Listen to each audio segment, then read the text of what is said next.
Bayangkan seorang anak yatim piatu berusia 10 tahun, dilempar ke rel kereta api oleh sosok yang setiap hari disapa dengan hormat Pak Haji. Tokoh agama yang doanya diamini seluruh desa. Bayangkan puluhan pasang mata melihat kejadian itu, namun tak satu pun bergerak.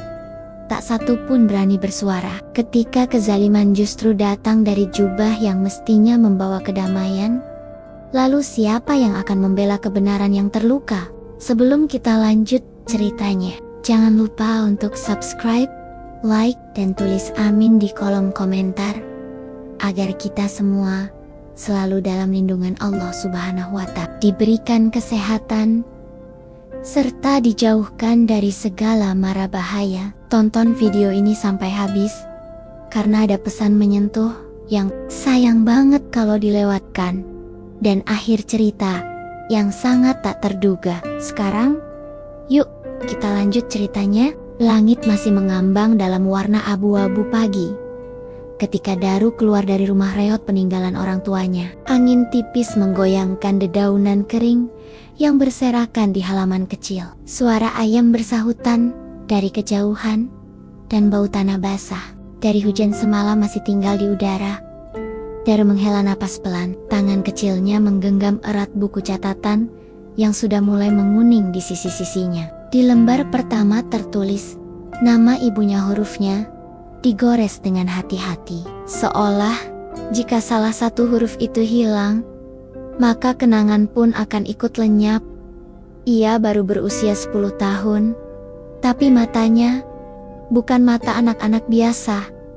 Terlalu diam, terlalu dalam, seakan menatap sesuatu yang tak bisa dilihat siapapun kecuali dia.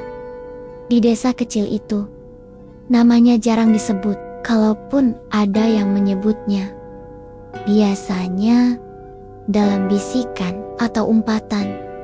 Anak sialan itu, kata mereka. Kalau tidak ada dia, barangkali hujan tidak segila ini. Barangkali tanaman bisa tumbuh seperti dulu. Dan di balik semua bisikan itu berdiri sosok yang paling diagungkan di desa. Pak Haji Saman. Jubah putihnya selalu bersih, sorbannya rapi, seputih sajadah di masjid utama. Tiap pagi, ia berdiri di depan rumahnya menyapa warga yang lewat.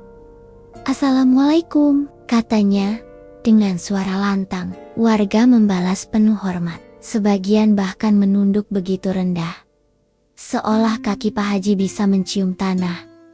Tapi Daru hanya berjalan pelan, melewati rumah besar Pak Haji dengan kepala tertunduk. Tidak ada balasan salam, tidak ada pandangan, dan tidak ada satupun alasan untuk berharap.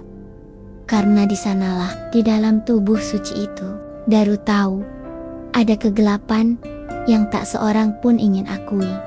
Pagi itu, ketika lonceng masjid berdentang, 3 kali tanda waktu duha, telah datang Pak Haji melangkah ke halaman masjid dengan tongkat yang berkilau. Suaranya terdengar menggema dari corong pengeras suara, mengisi seluruh penjuru desa. "Saudara-saudaraku, kita adalah umat yang dirahmati. Jangan biarkan setan merusak akal dan hati kita. Jaga lisan, jaga pergaulan, dan jauhi fitnah." Warga menyimak dengan hikmat. Ada yang menangis, ada yang menatapnya dengan penuh harap. Seolah di balik tiap kata Pak Haji, surga bisa terbuka.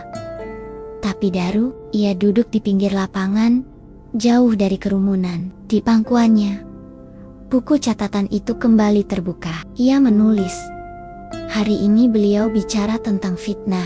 Tapi fitnah apa yang lebih besar dari melempar anak yatim ke dalam sunyi, lalu menutupinya dengan doa.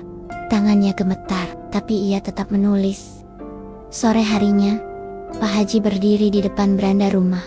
Pandangannya lurus ke arah jalan setapak dan di sanalah Daru berjalan, pulang dari warung, membawa seplastik kecil garam dan sepotong tempe. Seorang anak kecil yang mencoba bertahan hidup, bukan untuk esok, tapi untuk malam ini. Pak Haji memanggil, suaranya hangat seperti biasa. "Daru, kemari nak." Langkah Daru berhenti. Ia menoleh. ragu, lalu mendekat.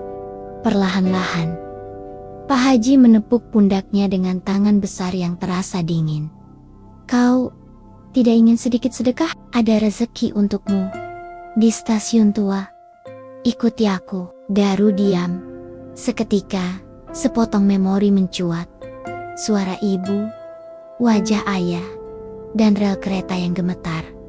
Tapi ia tidak berani menolak. Ia hanya mengangguk pelan, lalu mengikuti Pak Haji tanpa berkata apa pun. Langit mulai menguning. Mereka berjalan, melewati jalan setapak yang tak banyak dilewati orang. Rumput ilalang tinggi bergoyang pelan di sisi kanan kiri. Di kejauhan, suara burung gagak terdengar nyaring berdengung di antara desiran angin. Petang. Stasiun tua itu tampak seperti reruntuhan yang ditinggalkan zaman. Bangku kayunya sudah patah dan relnya berkarat. Tapi disitulah semua akan berubah. Di sanalah dunia akan bergetar meski hanya untuk satu anak kecil.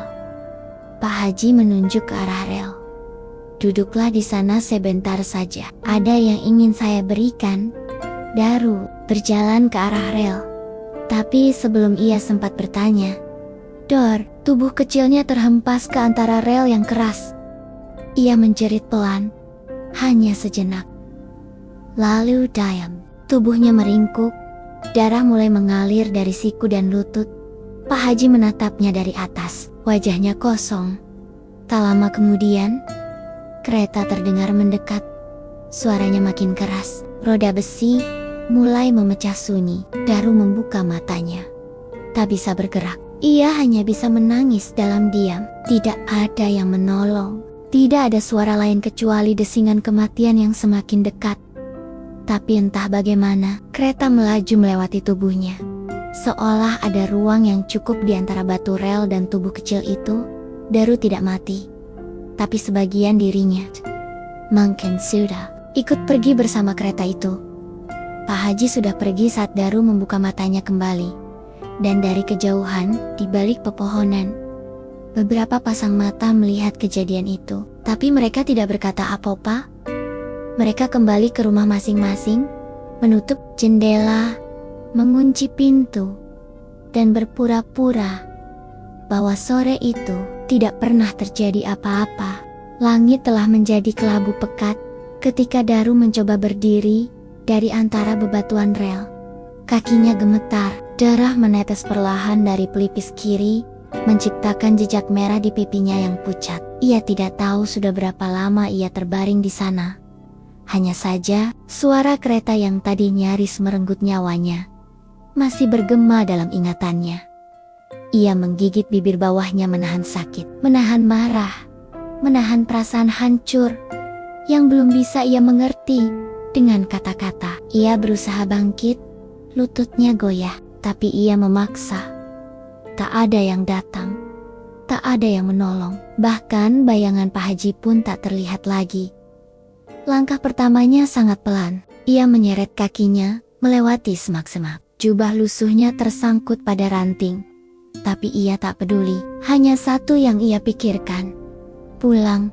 Di seberang stasiun tua, di balik semak yang agak rimbun, 3 orang pria dewasa berdiri dengan wajah pucat. Mereka adalah warga desa. Laki-laki biasa, yang tadi lewat, dan melihat segalanya dari kejauhan. Mereka tahu siapa yang melempar Daru. Mereka juga tahu siapa Daru.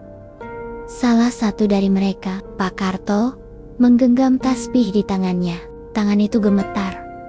Kita harus bicara, bisiknya. Tapi suaranya tersangkut di tenggorokan. Bicara ke siapa? Sela yang lain. Pak Jamil, dengan suara penuh kecemasan. Ke kepala dusun, ke polisi. Mau bilang apa? Kalau itu Pak Haji, mau percaya siapa mereka? Tak ada jawaban. Satu-satunya yang berbicara dengan jujur adalah ketakutan. Mereka akhirnya berbalik, berjalan pulang dalam diam. Mereka memilih diam bukan karena tidak tahu benar atau salah, tapi karena dalam diam mereka merasa aman. Dalam diam, mereka tidak akan kehilangan pekerjaan, tidak akan dijauhi tetangga, tidak akan dipojokkan dalam doa-doa Pak Haji minggu depan. Sementara itu, Daru masih menyusuri jalan kecil menuju rumah reyotnya. Tubuhnya menggigil, bukan hanya karena luka, tapi karena perasaan yang tak bisa dijelaskan. Dikhianati, dibungkam, disisihkan. Di ujung gang kecil menuju rumahnya, seorang perempuan tua berdiri mematung. Busima. Ia tak banyak bicara selama hidupnya, tapi pandangannya tajam seperti mata burung hantu. Ketika melihat Daru, tubuhnya langsung bergerak cepat, berlari kecil menghampiri bocah itu. Ya Allah, Daru, apa yang terjadi nak? Daru hanya menunduk, tubuhnya ambruk ke pelukan Busima. Tanpa sepatah kata pun keluar dari mulutnya. Tangisnya tak terdengar, tapi bahunya bergetar hebat. Tangis dalam diam, tangis yang lebih menyakitkan dari pekikan. Busima merangkulnya, membawa masuk bocah itu ke rumah tuanya yang hanya berjarak 2 gang dari rumah Daru. Ia memandikan tubuh kecil itu dengan air hangat, membersihkan luka-luka dengan kain basah, dan menyuapi Daru dengan bubur tipis. Tak ada pertanyaan, tak ada desakan cerita. Busima tahu, beberapa luka lebih baik dibiarkan mengalir sendiri. Namun, malam itu, saat Daru tertidur di sudut tikar bambu, ia mengigau lirih. Kenapa beliau yang mendorongku? Kenapa orang-orang cuma lihat? Kenapa tak ada yang menolong? Busima menunduk. Matanya berkaca. Ia tak punya jawaban. Keesokan harinya, desa kembali seperti biasa. Masjid kembali ramai. Pak Haji berdiri di tangga depan, menyambut warga dengan senyum damai. Seolah-olah sore kemarin tidak pernah terjadi. Seolah tidak ada anak kecil yang terhempas ke rel. Seolah semua baik-baik saja. Assalamualaikum. Waalaikumsalam. Terdengar berkali-kali. Warga berbondong-bondong menghampirinya. Beberapa bahkan mencium tangannya. Mereka bercerita tentang panen, tentang anak masuk sekolah, tentang sapi yang sakit. Tak satu pun menyebut nama Daru. Bahkan mereka yang melihat langsung juga ikut menyapa dengan senyum datar, dengan wajah beku di hadapan sosok Pak Haji. Semua kepedihan Daru seperti tidak pernah ada. Sore hari, Daru duduk di tepi jendela rumah Busima. Matanya memandangi langit jingga, seperti mencari sesuatu. Tangan kecilnya menggenggam erat buku catatan yang mulai koyak. Ia membuka lembaran berikutnya, menulis dengan pelan. Kalau malaikat melihatku, kenapa mereka diam saja? Kalau Tuhan tahu aku dilempar, kenapa tidak ada kilat? Atau mungkin Tuhan juga tidak suka anak yatim sepertiku? Busima yang membacanya diam-diam dari belakang, menahan air mata. Ia menutup mulutnya ropet-ropet agar isaknya tidak terdengar. Dalam usia yang begitu muda, Daru sudah menuliskan luka seperti orang tua yang terluka berkali-kali. Beberapa hari berlalu, luka Daru mulai mengering, tapi bukan yang di dalam. Warga desa masih memperlakukannya seperti biasa, seolah ia tidak ada. Hanya Busima yang kini menjadi satu-satunya tempat Daru bisa berpijak. Namun, yang tidak diketahui siapapun adalah sejak hari itu, Daru mulai menyimpan sesuatu. Bukan dendam, tapi pertanyaan. Pertanyaan yang pelan-pelan akan tumbuh menjadi kekuatan. Buku catatannya makin tebal, isinya makin padat, dan setiap malam, ia menulis tanpa jeda tentang keheningan warga. Tentang doa yang hampa, tentang keadilan yang diseret keluar dari desa itu. Dan di halaman paling belakang, ia menulis dengan huruf yang lebih besar dari biasanya. Aku tidak akan diam. Kalau tidak bisa bicara di depan mereka, aku akan menulis untuk langit. Biar langit yang membacanya. Di sisi lain desa, Pak Haji duduk di ruang tamu rumahnya. Ia menyuap nasi sambil tersenyum, mendengar pujian dari istri dan menantu. Tak ada sedikit pun rasa bersalah di wajahnya. Tapi entah kenapa, malam itu ia merasa udara di rumahnya lebih dingin dari biasanya. Dan saat tidur malam di ranjang empuknya yang wangi, ia Sempat merasa seolah ada suara pelan memanggil dari kejauhan. Bukan suara manusia, tapi suara besi beradu, suara roda kereta, dan suara tangisan kecil yang tertahan di antara rel. Malam menyelimuti desa dengan pekat yang asing. Angin berhembus pelan, menelusup di antara celah dinding rumah-rumah kayu. Di rumah tua Busima, lampu minyak menyala redup, bayangannya bergoyang di dinding, menari bersama kegelisahan. Daru belum tidur. Tubuhnya terbaring diam di atas tikar, tapi matanya menatap langit-langit. Sudah berjam-jam ia diam. Nafasnya pelan, tangannya masih menggenggam buku catatan yang nyaris robek di bagian tepi. Dalam cahaya temaram, ia menulis satu kalimat terakhir malam itu. Kalau tidak ada yang berani berkata jujur, setidaknya aku bisa menyimpan luka ini dengan tenang, agar suatu hari nanti mereka tahu aku tidak berbohong. Tiba-tiba, dari kejauhan, suara kereta kembali terdengar. Suara roda besi di atas rel, jauh tapi cukup dekat untuk membuat Daru membeku. Ia tidak takut pada suara itu. Bukan lagi, tapi suara itu seperti panggilan, seperti lonceng kecil yang mengingatkannya bahwa sesuatu telah dimulai, sesuatu yang tidak akan berhenti begitu saja.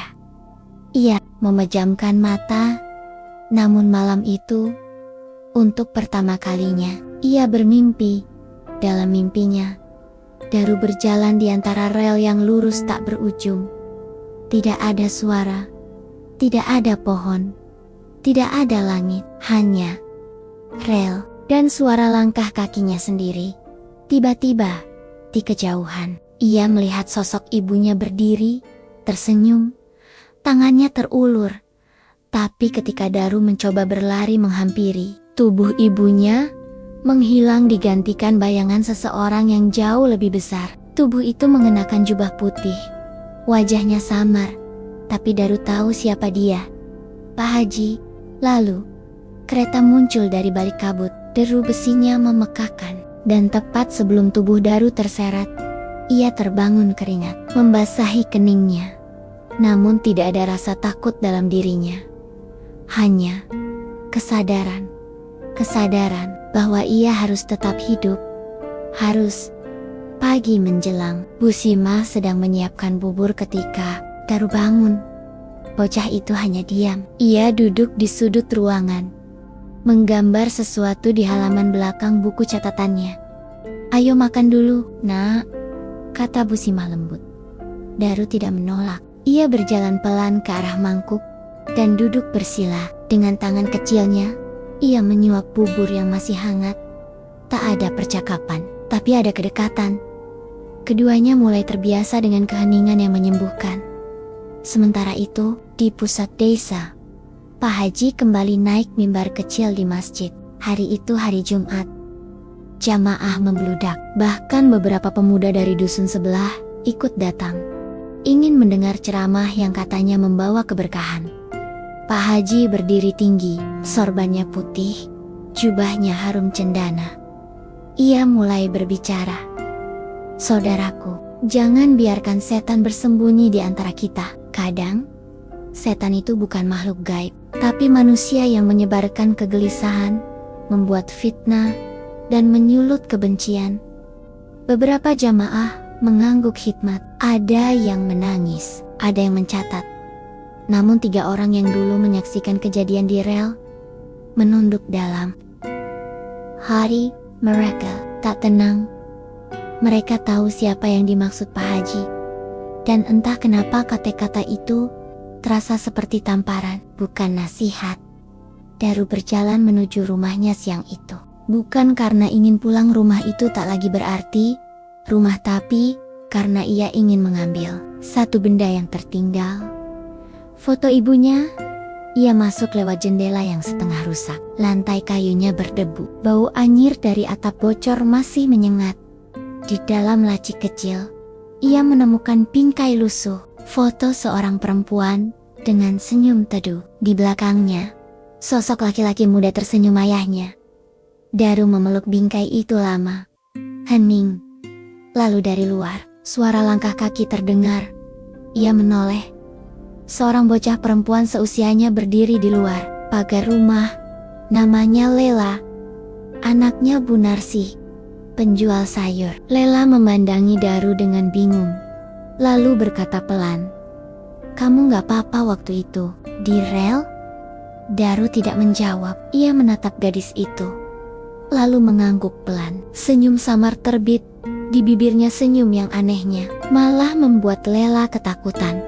Lela berlari tanpa menoleh lagi. Daru tahu, gadis itu juga melihat hari itu. Tapi, sama seperti yang lain, ketakutan lebih kuat dari keberanian. Sore harinya, Daru kembali ke rumah Bu Sima. Ia membantu menyapu halaman, memberi makan ayam, bahkan mengambil air dari sumur. Bu Sima mengamatinya dengan mata yang lembut. "Kamu tidak harus bekerja, Nak. Kamu butuh istirahat." Daru menoleh, tersenyum tipis. "Kalau aku cuma tidur, aku makin banyak mimpi. Kalau aku kerja, mimpi itu gak datang." Bu Sima terdiam. Ia ingin memeluk Daru, tapi ia tahu anak itu sedang membangun temboknya sendiri, bukan untuk menolak. Klasik, tapi untuk bertahan dari dunia yang terlalu tega. Malam itu, Daru menulis lagi. Orang dewasa takut berkata jujur, karena takut kehilangan muka. Tapi aku, anak kecil, tidak punya apa-apa yang bisa hilang, karena semuanya sudah diambil sejak dulu. Buku itu makin tebal, dan suatu hari nanti, dunia akan tahu isi dari tulisan-tulisan itu. Tapi untuk sekarang, hanya satu hal yang pasti. Daru belum menyerah. Tangan kecilnya masih bertahan. Hari-hari berlalu tanpa tanda, seperti lembaran kosong yang terus dilempar angin. Daru bangun setiap pagi, menyapu halaman rumah Bu Sima, memandikan ayam, mencuci piring, lalu duduk diam di bawah pohon jambu belakang rumah. Di sana, ia menulis. Tidak banyak yang ia katakan dalam keseharian. Tapi tiap malam, pulpen kecilnya seperti pisau yang membelah luka-luka itu menjadi tulisan. Sementara itu, desa tetap berjalan seperti biasa, atau lebih tepatnya, berpura-pura tetap seperti biasa. Pak Haji masih menjadi pusat perputaran semu desa itu. Ia membuka pengajian baru untuk anak-anak, mendirikan pondok kecil di samping masjid, yang katanya tempat menuntut ilmu agama. Warga menyumbang dengan sukarela, karung beras datang bertumpuk, sumbangan dari kota pun berdatangan. Bahkan beberapa pejabat desa ikut memuji-muji kebijakannya. Tapi, di balik pujian itu, ada suara kecil yang mulai merayap. Bisikan, keraguan. Benarkah Pak Haji sebaik itu? Waktu itu aku lihat anak kecil di rel. Tapi kenapa tidak ada yang bicara? Dan seperti penyakit yang pelan, tapi pasti menyebar. Suara-suara itu mulai merambat. Dari warung ke warung, dari pasar ke musola kecil, dari dapur ke kamar tidur. Namun tak satu pun suara itu cukup keras untuk mengguncang bangunan besar bernama Kepalsuan yang sudah lama berdiri di tengah desa. Daru tahu, ia bisa merasakannya. Ia tidak bodoh. Meski warga pura-pura tidak tahu, pandangan mereka kadang menusuk. Beberapa ibu-ibu mendadak bungkam saat ia lewat. Anak-anak pun ditarik menjauh saat Daru muncul. Seolah ia membawa penyakit menular yang bisa merusak moral seluruh desa. Namun ada sesuatu yang berubah dalam dirinya. Dulu, tatapan itu membuatnya menciut. Sekarang, tidak lagi. Ia hanya memandang balik dengan mata tenang. Bukan mata penuh amarah, tapi mata yang berkata, "Aku tahu siapa kalian, dan aku tidak takut lagi." Suatu sore, Daru kembali ke rumahnya yang kosong untuk mengambil pakaian lamanya. Rumah itu seperti bangkai yang masih berdiri. Atapnya sudah mulai roboh di sisi timur. Lantai dapur sudah bolong. Di dinding, bekas lemari yang dulu menyimpan beras kini tinggal bayangannya saja. Saat membuka lemari tua, Daru menemukan sesuatu yang tak ia sangka. Sebuah kotak kayu kecil, dibungkus kain putih, yang sudah menguning ketika dibuka. Ia menemukan tumpukan surat semua dari almarhum ayahnya kepada ibunya. Surat-surat yang tak pernah sempat ia baca. Dan di antara tumpukan itu, satu lembar foto lama jatuh ke lantai. Foto seorang pria dan seorang anak kecil, mereka sedang duduk di depan masjid lama. Pria itu ayahnya, anak kecil itu Pak Haji Samandaru. Memeteng, ada tulisan kecil di balik foto itu.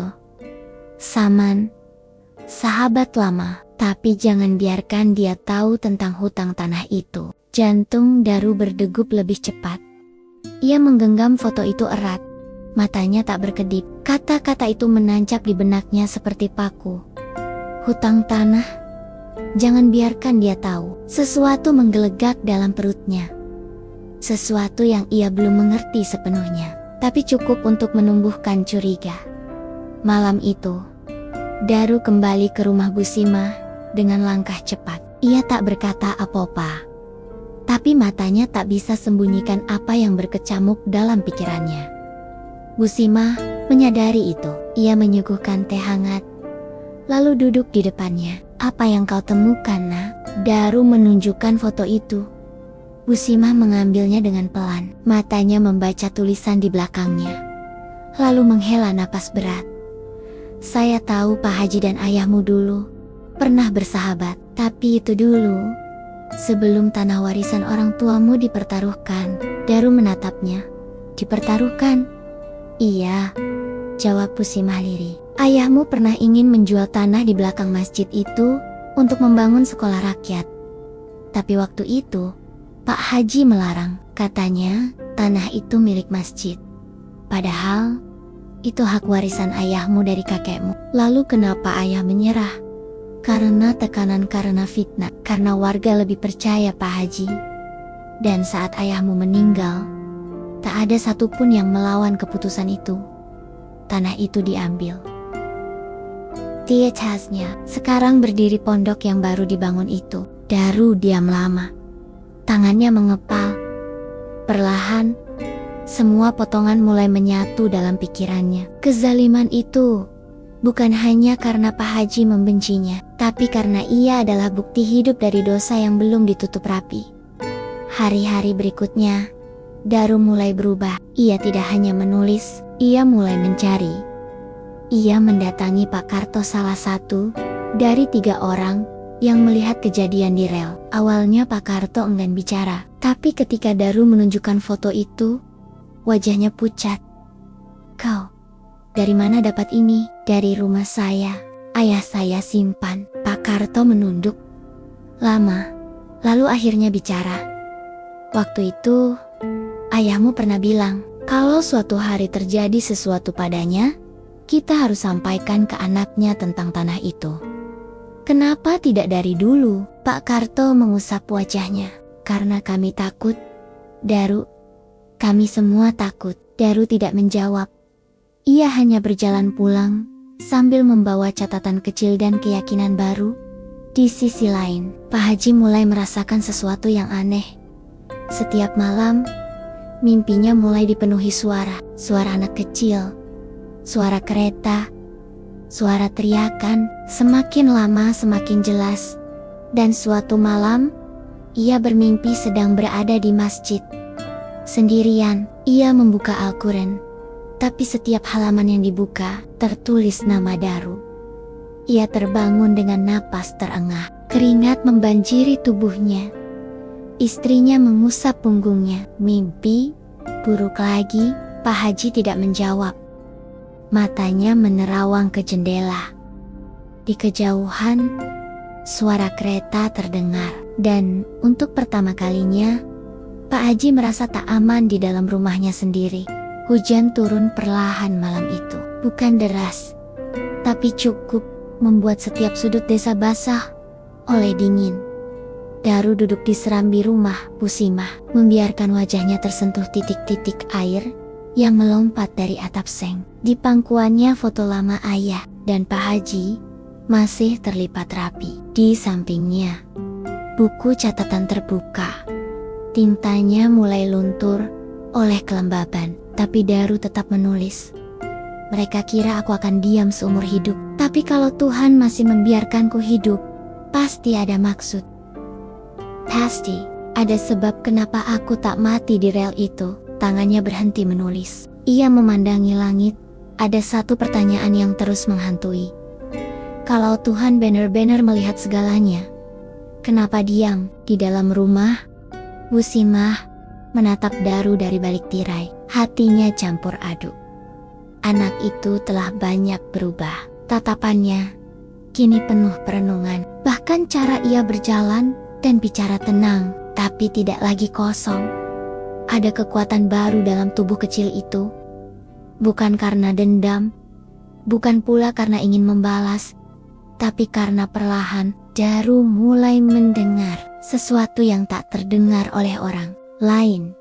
Bisikan, getaran halus yang muncul dalam mimpinya. Dalam sunyi malam, dalam detik-detik ketika hujan jatuh, paling pelan di atas daun jambu, sesuatu yang lebih dalam dari kata kota, seperti suara dari langit. Pagi harinya, Daru bangun lebih awal dari biasanya. Ia meminta izin kepada Bu Simah untuk pergi ke masjid. Bu Simah terkejut, tapi tidak bertanya banyak. Aku mau sholat, Bu, kata Daru pelan. Tapi bukan untuk minta maaf. Koma mau tahu, apa Tuhan masih dengar aku atau tidak? Langkah kecilnya menyusuri jalan setapak yang basah oleh embun pagi. Masjid desa berdiri megah seperti biasanya. Putih, tinggi, megah, dan dingin. Tak ada orang ketika ia masuk. Hanya lantai marmer yang licin dan sajadah yang masih terlipat rapi. Daru berjalan ke barisan paling depan. Ia bersujud lama. Tak bersuara, tak menangis, tapi air matanya jatuh satu-satu, membasahi sajadah. Dan saat ia bangkit dari sujud terakhir, suara berat terdengar dari belakang. Kau akhirnya datang juga. Daru menoleh. Pak Haji berdiri di pintu masjid. Wajahnya pucat, matanya merah, dan ada sesuatu di dalam tatapannya campuran antara heran, takut, dan marah. Kenapa kau kesini? Tanya Pak Haji. Nadanya datar. Daru berdiri pelan. Karena saya ingin tahu, apakah Tuhan ada di tempat yang sama dengan orang-orang yang menolak saya. Pak Haji menghela napas. Apa maksudmu? Daru mendekat. Tidak ada getar ketakutan dalam suaranya. Saya tahu soal tanah ayah saya. Saya tahu Bapak dulu sahabatnya. Saya tahu Bapak benci saya karena saya anaknya. Pak Haji melangkah mundur satu langkah. Diam, desisnya. Tapi Daru tidak diam. Saya nggak minta apa-apa. Saya nggak minta uang. Saya nggak minta tanah itu kembali. Saya cuma mau satu hal. Pak Haji. Pak Haji menahan napas. Jujur. Beberapa detik berlalu tanpa suara. Pak Haji berdiri membatu. Hujan mulai turun lagi di luar. Tapi suara di dalam masjid jauh lebih keras dari gemuruh hujan itu. Pulang, bentak Pak Haji akhirnya. Tapi Daru tetap berdiri. Wajahnya tetap tenang. Apa yang saya lihat hari itu, katanya, itu bukan akhir cerita. Itu baru awal. Kalau Bapak pikir saya bakal lupa, saya nggak lupa. Dan saya nggak takut. Pak Haji menggertakkan gigi, tangannya mengepal. Tapi ia tak bergerak. Sementara Daru membalik badan, berjalan pergi tanpa menoleh lagi. Langkahnya kecil, tapi suaranya menggema sampai ke ujung yubun-yubun Pak Haji. Beberapa malam kemudian, Pak Haji bermimpi. Ia berdiri di tengah rel, sendirian. Langit merah darah, kereta terdengar dari kejauhan. Tapi ia tak bisa lari. Kakinya menancap di rel seperti ditanam. Dan di ujung rel, berdiri Daru menatapnya dengan wajah datar. Kereta mendekat. Makin dekat, Pak Haji berteriak. Namun suaranya tak keluar. Dan ketika kereta hanya sejengkal lagi, ia terbangun dengan teriakan nyata.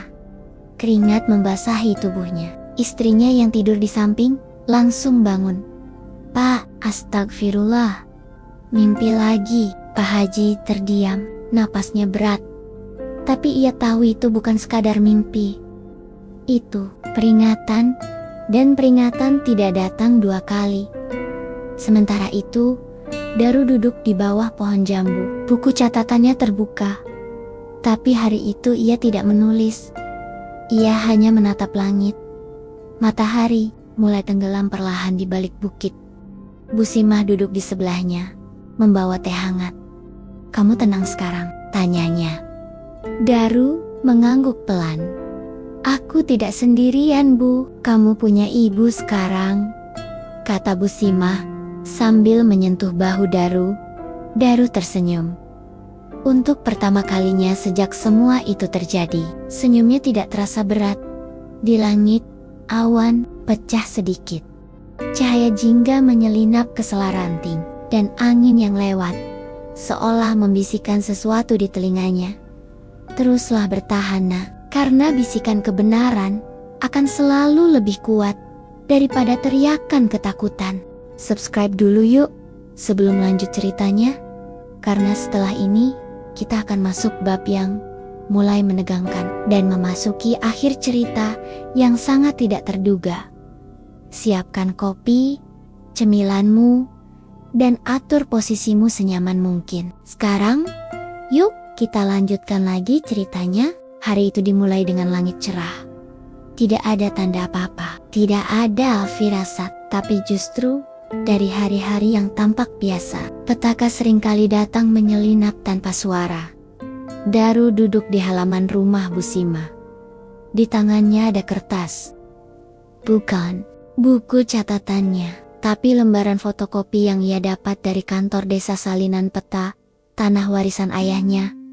Garis-garisnya jelas. Di sudut kanan bawah, tanda tangan kepala desa lama, tertulis dengan tinta hitam. Tanggal 2 tahun sebelum ayah, Daru meninggal.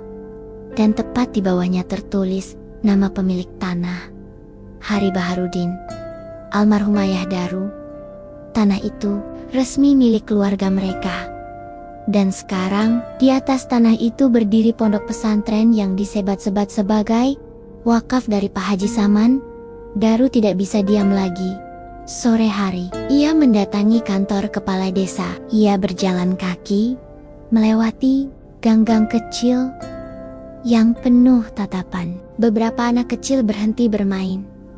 Beberapa ibu-ibu menutup mulut saat ia lewat, tapi Daru tidak memperhatikan. Matanya lurus, kakinya teguh di kantor desa. Ia menyerahkan salinan itu ke Pak Lurah yang baru. Lelaki parubaya itu menatap lembaran itu lama. Keningnya berkerut, tangannya bergetar.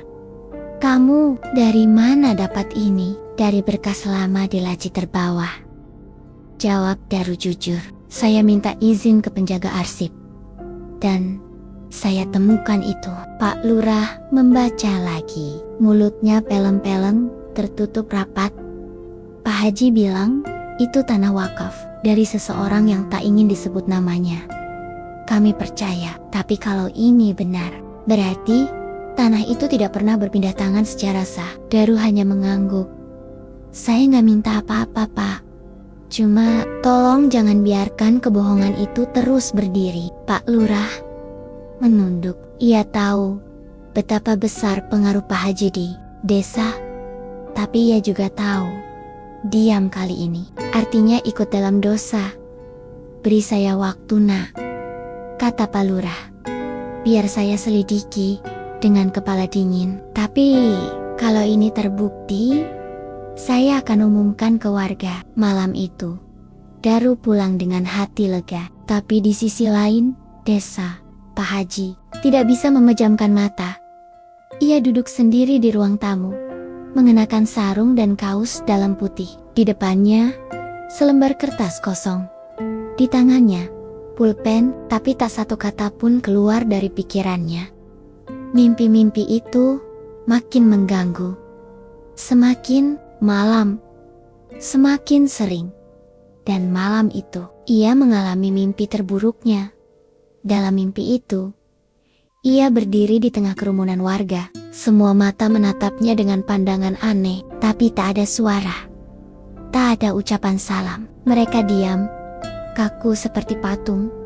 Lalu dari tengah kerumunan itu, Daru muncul. Bocah itu membawa buku catatannya. Ia membukanya, membaca keras-keras. Dari rel itu kau dorong aku. Dari tanah itu kau rebut warisan kami. Dari doa-doa, kau kaburkan wajah Tuhan. Pak Haji berteriak, cukup! Tapi tak ada suara yang keluar dari mulutnya. Tiba-tiba, semua warga berbalik badan, menghadap ke arah kereta yang datang dari ujung jalan. Kereta itu membelah kerumunan, tapi tidak menabrak siapa-siapa, melainkan langsung menubruk. Pak Haji.eaa jatuh. Tubuhnya tercabik, dan suara terakhir yang ia dengar adalah tawa kecil Daru yang berubah menjadi isak pilu. Pak Haji terbangun. Napaknya sesak, tubuhnya basah oleh keringat. Ia berdiri dari tempat tidur, berjalan gontai ke kamar mandi. Tapi, ketika menatap cermin, ia melihat wajahnya sendiri diubah. Bibirnya menghitam, matanya lebam, dan di dahi terukir kata, zalim. Ia mengusap wajah, tapi bayangan itu tetap ada. Ia menjerit, dan untuk pertama kalinya, sejak bertahun-tahun, Pak Haji menangis. Keesokan paginya, desa mulai berguncang. Pak Lurah memanggil rapat terbuka di balai desa. Warga berdatangan, duduk berdesakan. Ada yang bertanya, ada yang bingung. Beberapa bahkan tidak tahu sedang membicarakan apa. Daru duduk di deretan paling belakang, ditemani Bu Simah. Di pangkuannya, buku catatan itu terbuka. Pak Lurah berdiri di depan, menyampaikan suara yang berat. Saya ingin menyampaikan temuan baru. Tanah yang saat ini dipakai untuk pondok pesantren bukan tanah wakaf. Berdasarkan arsip resmi, tanah itu masih atas nama almarhum Baharudin. Warga bergumam, dan anaknya yang masih hidup, Daru, berhak atas kebenaran itu. Seisi ruangan sunyi. Lalu beberapa orang mulai saling menatap. Beberapa yang dulu diam, mulai merasa gatal di tenggorokannya. Berarti, kita semua ikut membenarkan yang salah? Bisik seseorang. Pak Haji bohongin kita, ujar yang lain. Tiba-tiba pintu terbuka. Pak Haji datang. Langkahnya pelan. Wajahnya pucat, sorban putihnya lusuh. Tak ada wibawa, tak ada aura. Ia berdiri di depan, menatap Daru lama. Tak satu pun kata keluar. Tapi matanya penuh dengan rasa bersalah. Suasana di ruangan itu seperti bara. Semua orang tahu sesuatu sedang pecah, tapi tak seorang pun tahu akan seperti apa bentuk pecahannya. Pak Haji akhirnya bicara, suaranya pelan, tapi terdengar jelas. Saya minta waktu untuk menjelaskan semuanya di masjid malam ini, biar semua mendengar. Lalu ia pergi. Tak satu pun yang menghalangi. Tapi semua tahu, malam ini akan jadi malam yang tak terlupakan. Langit desa malam itu berwarna gelap, pekat. Tidak seperti malam-malam sebelumnya yang hangat dan tenang. Malam ini mengandung sesuatu. Udara menjadi lebih berat. Angin membawa bisikan dari rumah ke rumah, mengantar kabar tentang sebuah peristiwa yang akan mengguncang pondasi kepercayaan warga selama puluhan tahun. Pak Haji akan bicara, bukan ceramah seperti biasanya, bukan khotbah atau tausiah yang sudah dihafal warga, tapi pengakuan atau mungkin pembelaan terakhir. Masjid desa sudah penuh. Bahkan sebelum azan Isya berkumandang, warga duduk ropet-ropet, dari anak-anak hingga orang tua. Tak ada yang mau ketinggalan. Bahkan orang-orang yang selama ini apatis terhadap urusan desa ikut duduk di barisan paling depan.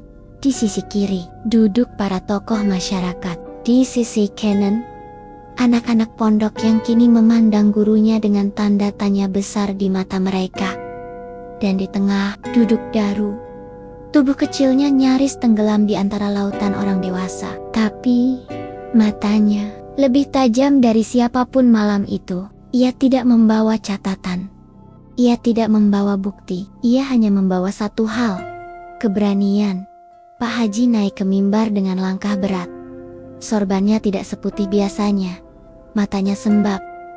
Wajahnya kuyup. Tak ada aura seperti dulu. Tak ada suara lantang yang biasanya langsung menggetarkan masjid. Malam ini, ia hanya seorang laki-laki tua yang lelah. Beberapa detik, ia diam. Nafasnya pendek, lalu ia mulai bicara. Assalamualaikum warahmatullahi wabarakatuh. Wargamanya wab, pelan.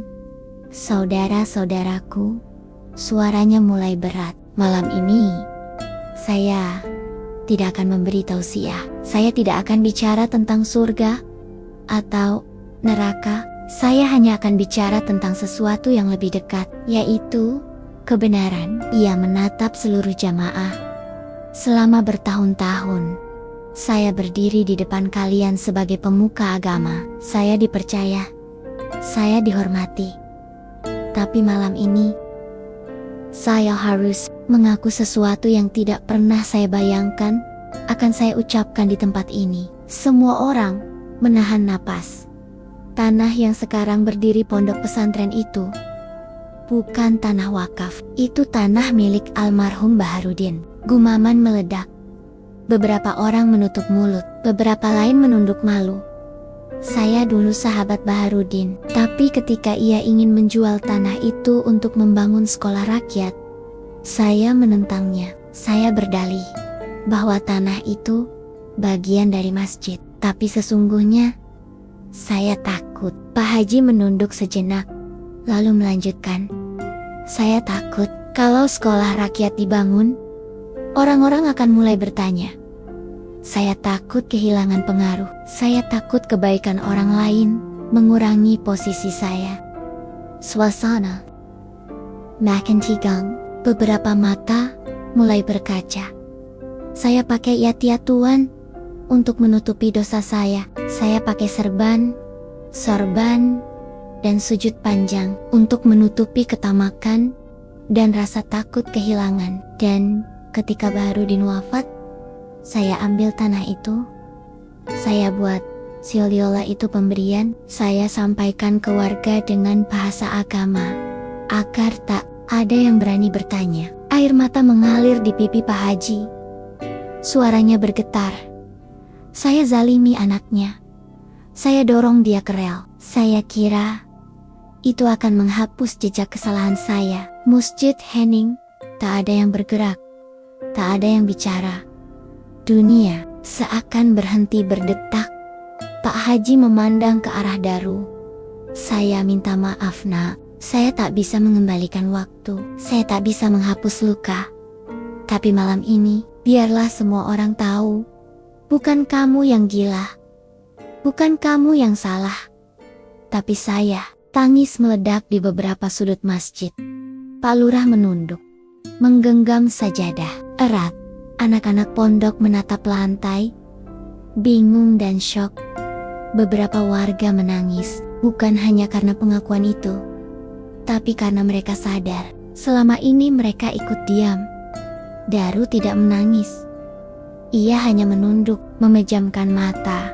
Di dalam dirinya, ada ruang yang selama ini gelap dan dingin. Perlahan diterangi cahaya hangat yang sulit dijelaskan. Bukan kebahagiaan, bukan kemenangan, tapi pembebasan. Pak Haji turun dari mimbar. Langkahnya gemetar. Ia tidak kembali ke saf depan. Ia keluar dari masjid tanpa ditemani, tanpa disambut. Ia berjalan sendirian dalam gelap malam, dan langit yang selama ini menutup diri perlahan terbuka. Pagi harinya, berita itu menyebar seperti air bah. Sebagian warga syok, sebagian menolak percaya. Tapi sebagian besar pelan-pelan mulai menerima. Ada yang datang ke rumah Daru, menangis sambil meminta maaf. Ada yang memberikan makanan. Ada pula yang diam, tapi tak lagi membenci. Dan Daru, ia masih menulis, tapi kini tulisan-tulisannya berubah. Dulu penuh tanya, kini penuh cahaya. Aku tidak akan meminta Tuhan membalas siapa-siapa, tapi aku percaya langit tidak akan pernah membiarkan kezaliman tetap berdiri selamanya. Di Yujang Desa, Busimah duduk di beranda, menyaksikan Daru menyirami bunga.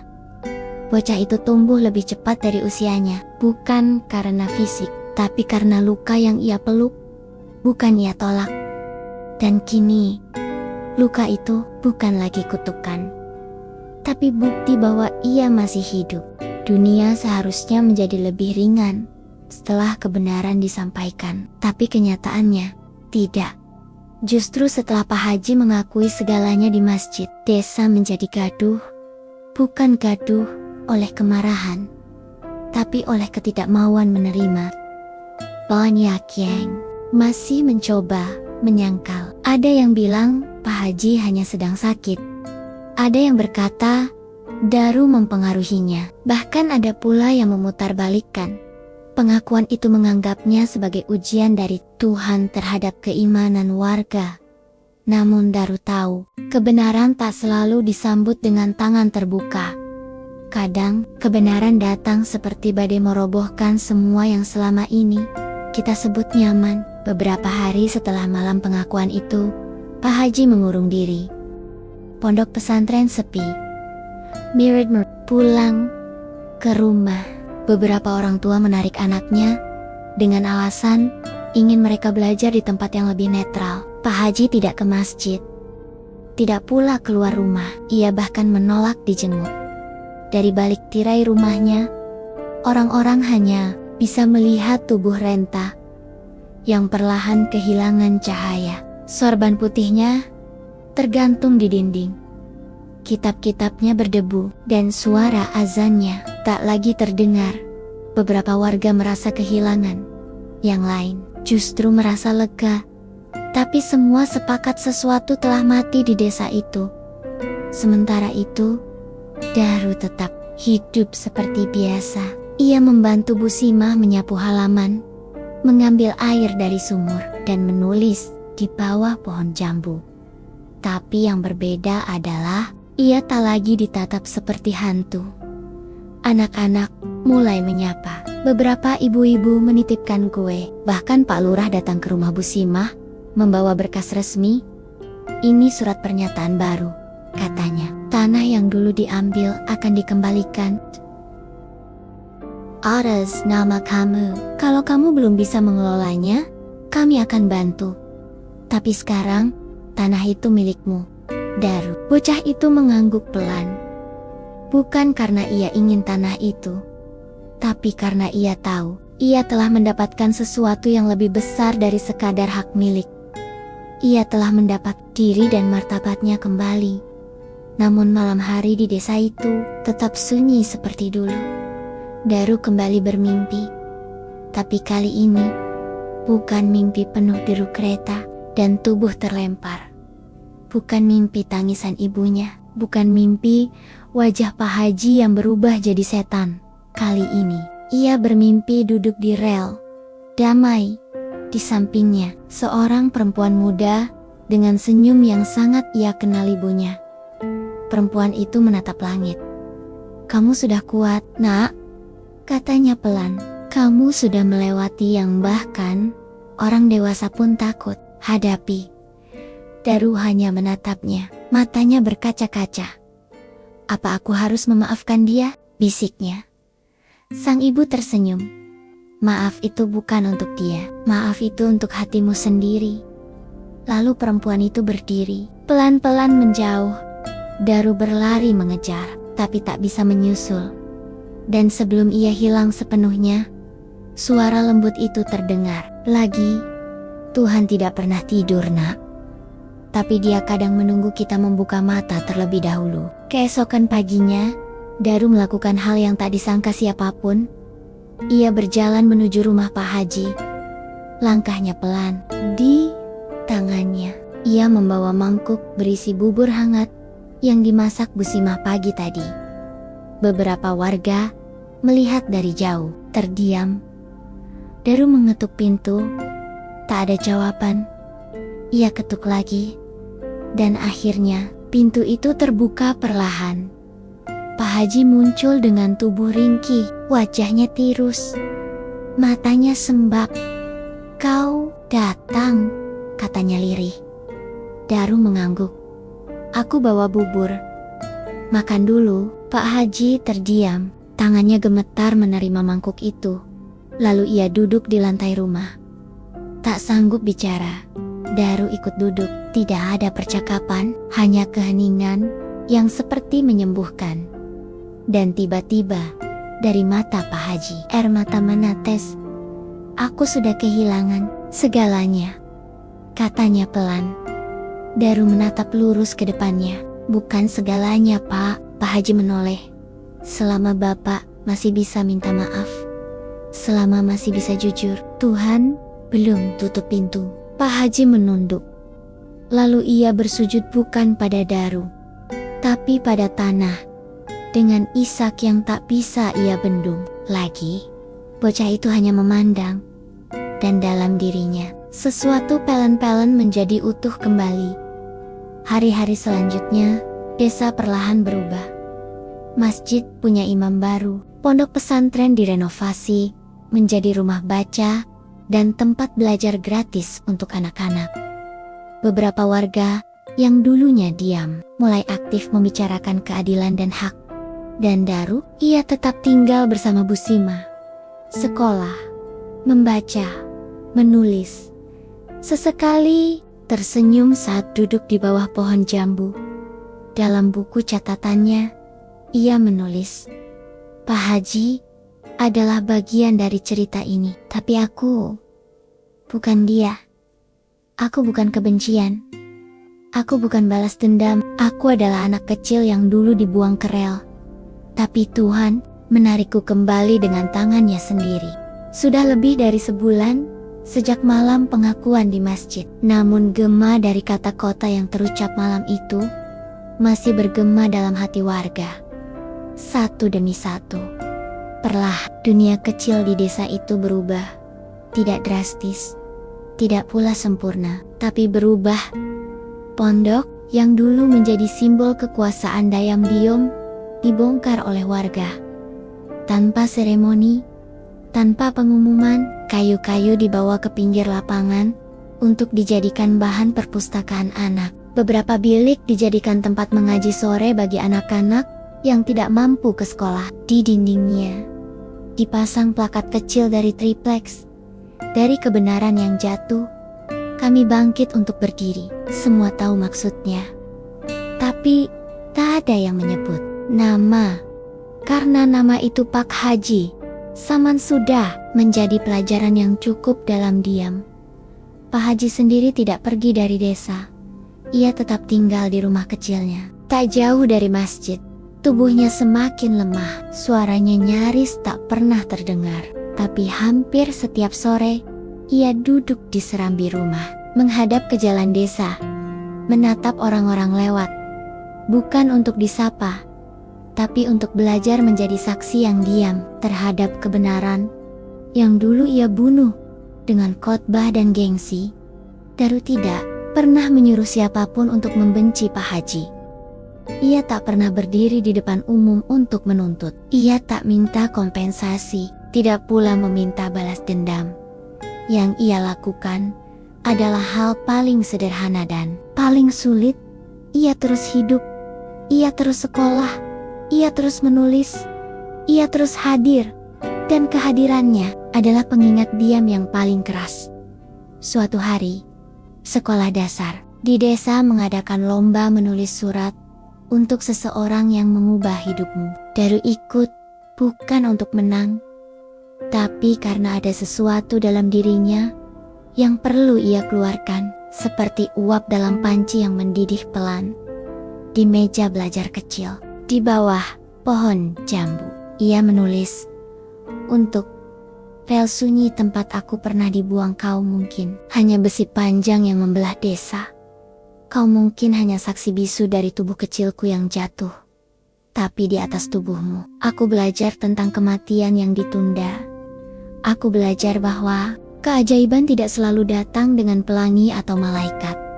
Kadang, keajaiban datang dalam bentuk 1 detik keterlambatan kereta. Dan dari detik itu aku bangun kembali.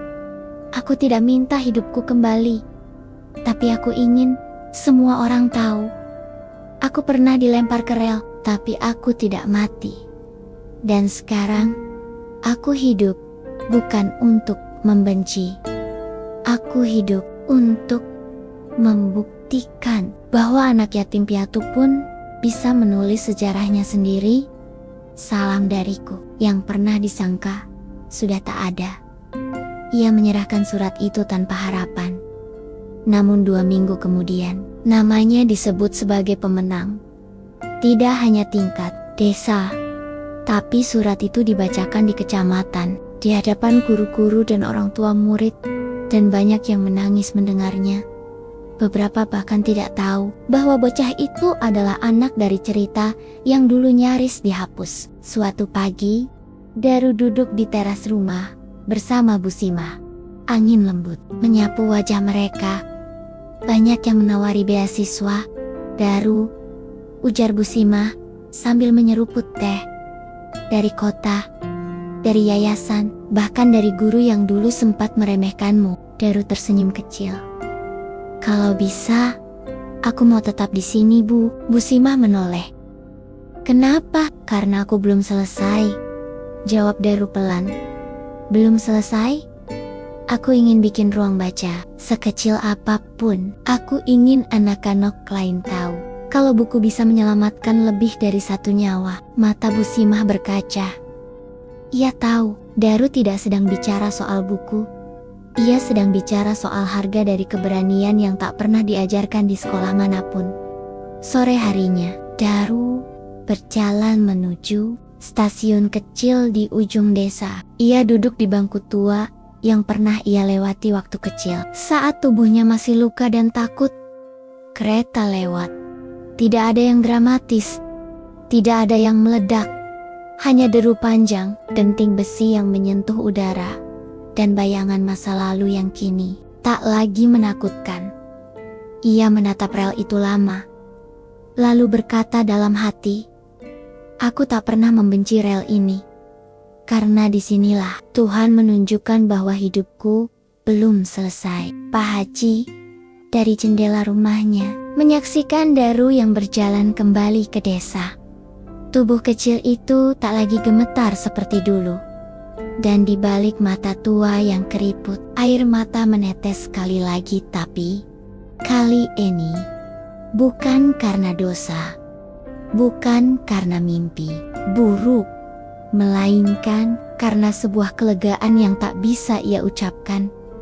Anak itu telah memaafkannya tanpa kata, tanpa drama, hanya melalui keberanian untuk tetap berdiri dan tetap hidup.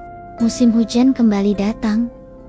Langit desa tampak seperti lembaran kain abu-abu yang membentang tanpa ujung. Rintik air turun perlahan, menyapu dedaunan, genteng, dan tanah, membawa serta jejak-jejak debu dari masa lalu. Namun kali ini, tidak ada yang terasa dingin. Karena dalam setiap tetesan hujan, ada hangat yang tidak kasat mata. Ada penyembuhan, ada pertumbuhan, ada ampunan. Daru berdiri di tengah tanah. Lapang yang dulunya pondok pesantren, kini hanya tersisa beberapa papan.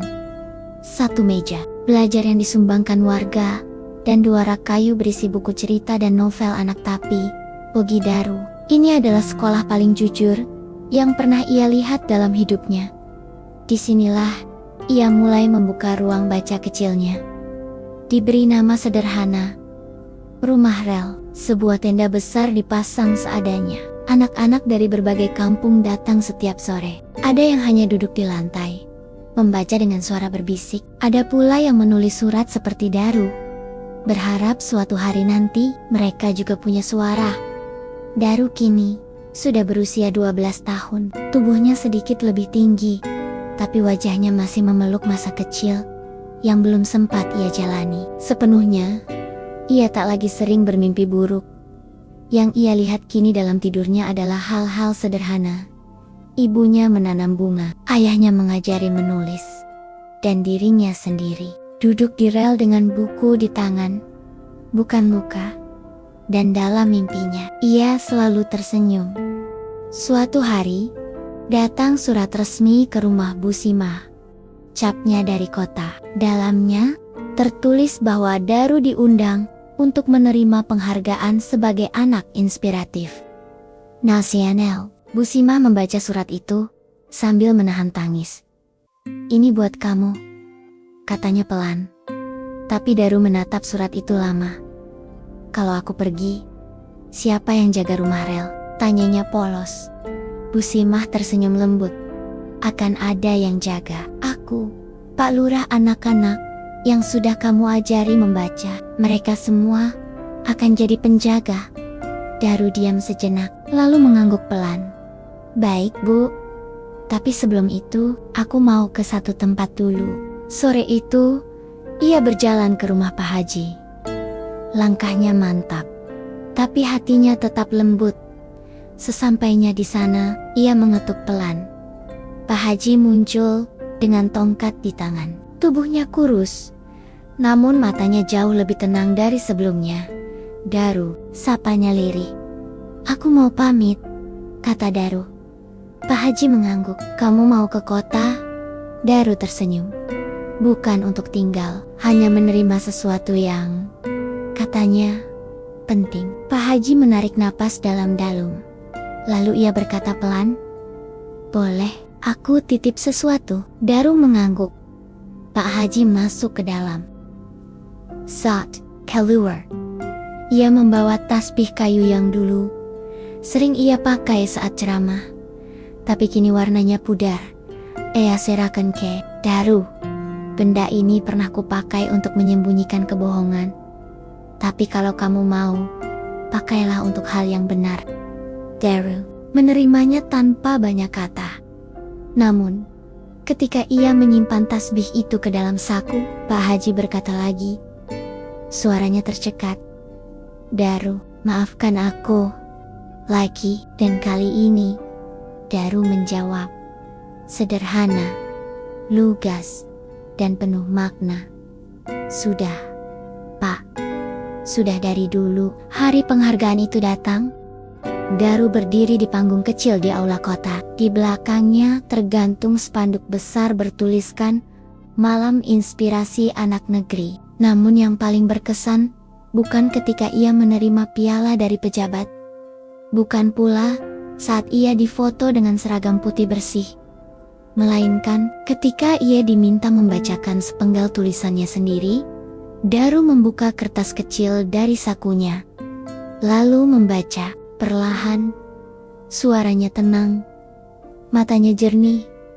"Aku adalah anak yang pernah dilempar ke rel, disaksikan orang-orang yang mengaku mengenal Tuhan, tapi diam seperti batu. Tapi Tuhan tidak diam.